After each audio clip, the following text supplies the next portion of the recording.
হে everyone, আসসালামু আলাইকুম। Welcome back to easy recipe by Jenny. আশা করি সবাই ভালো আছেন। একদিন পর পর নতুন নতুন রান্না পেতে আমার চ্যানেলটি এক্ষুনি সাবস্ক্রাইব করুন। আমার চ্যানেলটি সাবস্ক্রাইব করতে নিচে লেখা লাল কালারের সাবস্ক্রাইব বাটনটি প্রেস করুন। লাইক, কমেন্ট, শেয়ার করে পাশে থাকুন। আজকের এপিসোডে আমি আপনাদেরকে দেখাবো খুব ইজি একটি রেসিপি, চিকেন শাসলিক। যে কোনো রেস্টুরেন্টে অনেক চড়া দামে এই চিকেন শাসলিকটি সেল করে থাকে। তো আপনারা যদি নিজেরাই বাসায় খুব ইজি ভাবে তৈরি করতে পারেন বাসায় থাকা উপকরণ দিয়ে, তাহলে খারাপ কি? তো চলুন আমরা দেখে নিই খুব ইজিলি বাসায় থাকা উপকরণ দিয়ে আমরা কিভাবে একদম রেস্টুরেন্টের মতো করে চিকেন শাসলিক তৈরি করতে পারি। চলুন আমরা রান্নায় চলে যাই। প্রথমে একটি পাত্রে আমি 1 কাপের থেকে একটু কম মুরগির মাংস নিয়ে নিচ্ছি। আমি কিউব করে কেটে নিয়েছি। এবারে আমি গোলমরিচ আর রসুনটা একসাথে বেটে দিয়ে দিলাম।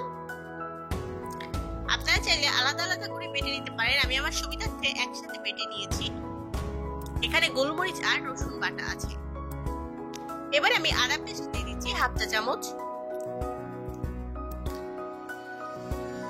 জিরা গুঁড়া আমি এখানে 1/2 চা চামচ ইউজ করছি। আপনারা চাইলে কিন্তু জিরাটা বেটেও দিতে পারেন।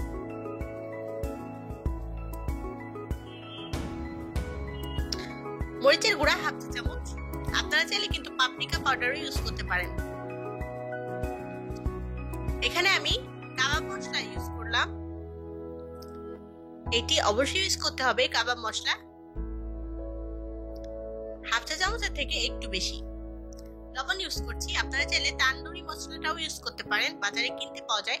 কাবাব মশলাও একটা রেডি প্যাকেট কিনতে পাওয়া যায়, ওখান থেকে আপনারা ইউজ করতে পারেন। যে কোনো ডিপার্টমেন্ট স্টোরেই পাবেন।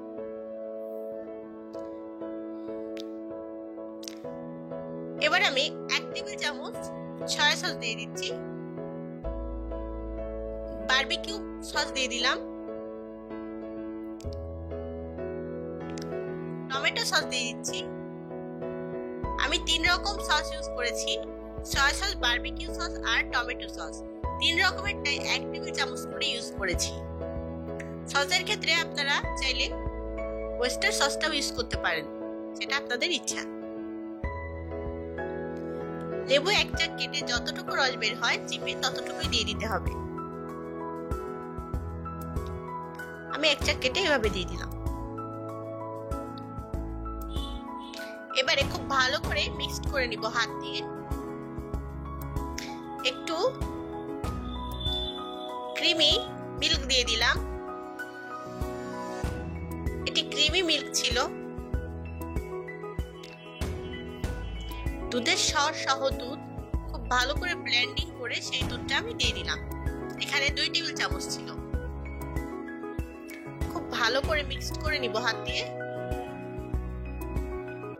এবার এটি মেরিনেট করে রাখবো 6 ঘন্টা। আপনারা যদি 6 ঘন্টা রাখার সময় না পান, সেক্ষেত্রে 2 ঘন্টা হলেও কিন্তু মেরিনেট করতে হবে। এটার মেরিনেটটাই আসল।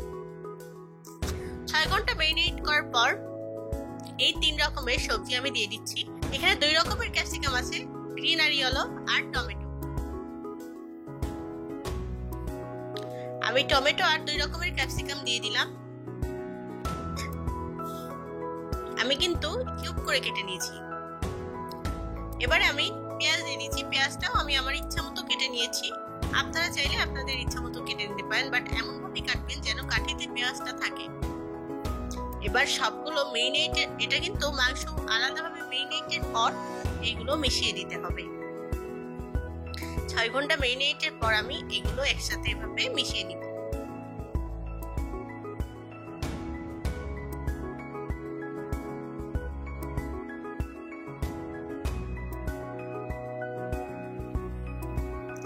এবারে শাসলিকের কাঠিটা আমি একটা গ্লাসে পানি দিয়ে 1/2 ঘন্টা করে এভাবে ভিজিয়ে রেখেছি। যেহেতু কাঠিটা অনেক বড়, এর জন্য এই পাশ 1/2 ঘন্টা, ও পাশ 1/2 ঘন্টা, মোট 1/2 ঘন্টা আমি এটা ভিজিয়ে রেখেছি। এটা অবশ্যই 1/2 ঘন্টা ভিজিয়ে দিবেন, তাহলে এটি ভাজার সময় কাঠিগুলো পুড়ে যাবে না, আবার সহজেই মাংসগুলো কাঠি থেকে ছেড়ে যাবে, এতে শক্ত হয়ে লেগে থাকবে না। সো এই জন্য এটি অবশ্যই ভিজিয়ে রাখা দরকার। আর এই শাসলিকের কাঠি যে কোনো সুপার শপে পাওয়া যেতে পারে। যে কোনো সুপার শপে এই কাঠিগুলো আপনারা কিনতে পাবেন। এটির দাম খুব বেশি না। এবার এই কাঠিতে একটা একটা করে সবজি সাজিয়ে আমি দিয়ে দিচ্ছি। আমি ফার্স্টে একটি লাল টমেটো দিয়ে দিচ্ছি, তারপরে আমি পেঁয়াজ দিয়ে দিব, তারপরে একটি সবুজ ক্যাপসিকাম দিয়ে দিব, তারপর একটি ইয়েলো ক্যাপসিকাম দিয়ে দিব, তারপর একটি চিকেন দিয়ে দিব। এভাবে আমি ঘুরিয়ে ঘুরিয়ে সবজি আর মাংসের কম্বিনেশন করে কাঠিটি তৈরি করে নিব। এবার আমি আরেকটা মাংস দিয়ে দিচ্ছি। দেখুন আমি আস্তে আস্তে সাজিয়ে নিচ্ছি। এই সাজানোর ক্ষেত্রে কিন্তু একদম আপনারা আপনাদের নিজের মন মতো সাজিয়ে নেবেন। কিভাবে কখন মাংস কখন সবজি দিবেন একদম আপনাদের ব্যাপার। আপনারা কিন্তু একটি সবজি একটি মাংস এভাবেও দিতে পারেন, এটি একান্তই আপনাদের ইচ্ছে। সো আমিও আমার মন মতো এটি সাজিয়ে নিচ্ছি। একটি হয়ে গেল, লাস্টটা কিন্তু আমি মুখটা ভেতরের দিকে দিয়ে দিব। একটি কাঠি সাজানো হয়ে গেল, আমি ঠিক একই ভাবে আরেকটা কাঠি সাজিয়ে নিচ্ছি। দেখুন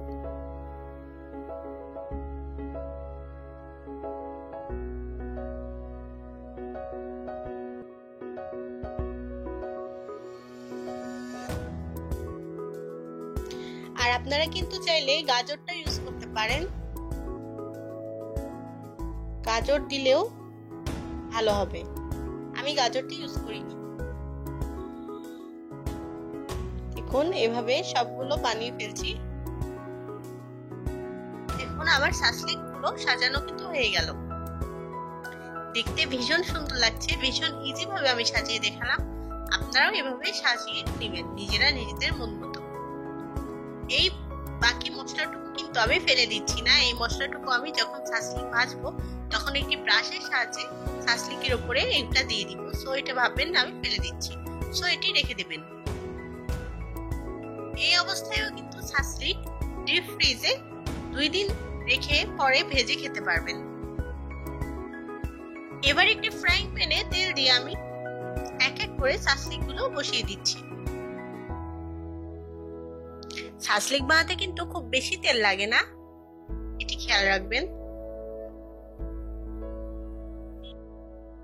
মিডিয়াম লোতে চুলার আঁচটি রেখে আমি আস্তে আস্তে শাসলিক গুলো ভেজে নিচ্ছি। এবারে আমি একটি ব্রাশের সাহায্যে সেই মশলাটুকু যেগুলো বেঁচে ছিল সেটি আমি শাসলিকের উপর দিয়ে দিচ্ছি। দেখে নিন এভাবে আমি দিয়ে দিচ্ছি যেন শাসলিকের উপরে মশলাগুলো পড়ে ভালোভাবে।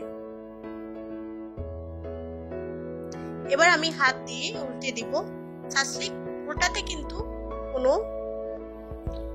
চামিচ লাগবে না, হাত দিয়েই কাঠিগুলো উল্টে দিলে হবে।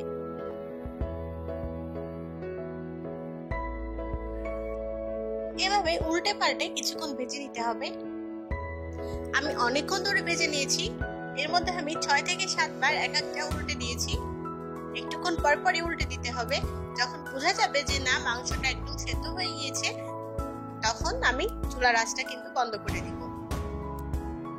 খুব বেশি পোড়ানোর দরকার নেই, মাংসটা সেদ্ধ হয়ে গেলেই নামিয়ে ফেলতে হবে। আর শাসলিক কিন্তু ডুবো তেলে ভাজা হয় না।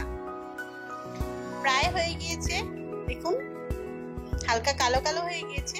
আমি কিন্তু একটু পরেই নামিয়ে ফেলবো। So now ready to serve. তৈরি হয়ে গেল আমার খুব ইজি রেসিপি চিকেন শাসলিক। খেতে কিন্তু ভীষণ ইয়াম্মি, শুধু দেখতে নয় খেতে ভীষণ ইয়াম্মি। বাইরে কিনে খাওয়া হয় অনেক টাকা দিয়ে, তার থেকে বাসায় কম খরচে খাওয়াটাই আমার মনে হয় বেটার। আমি আবার নতুন কোনো রান্না নিয়ে ফিরে আসবো। সবাই ভালো থাকুন। আমার চ্যানেলটি সাবস্ক্রাইব করুন। আমার চ্যানেলটি সাবস্ক্রাইব করতে নিচে লেখা লাল কালারের সাবস্ক্রাইব বাটনটি প্রেস করুন। লাইক কমেন্ট শেয়ার করে পাশে থাকুন। আমার রেসিপিটা ভালো লাগলে একটি লাইক দিন এবং বন্ধুদের সঙ্গে শেয়ার করুন। সবাই খুব ভালো থাকবেন।